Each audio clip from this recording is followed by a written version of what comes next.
Ollaan venemessuilla 25 vuonna, ollaan Liplapin ja Savorakin yhteisosastolla ja seuraavaksi esitellään Savorakin mallistosta tämmönen pyöreä uutuusmallisto.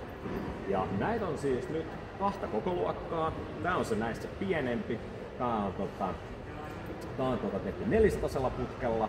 Sitten meiltä löytyy vielä isompi mallisto, tai tosta niinku leveämpi tai isommalla halkasijalla. Siellä on sitten 500 putket siellä alla. Kansimateriaalina siinä on käytetty tuommoista suomalaista kuusta, missä on semmoinen harmaannuttamiskäsittely vedetty pintaan. Lopuviimeen se on harjattu, että siitä on saatu semmoinen hyvin kova siitä pinnasta. Erittäin ekologinen vaihtoehto taas sitten, jos verrataan vaikka painekylläisettyä puuta. Sen suurin piirtein se seuraava käsittely, noin 4-5 vuotta, niin sitten vasta seuraavan kerran, mikäli sen haluaa. Muuten sitten se pysyy tämmöisenä niinku mukavan harmaan.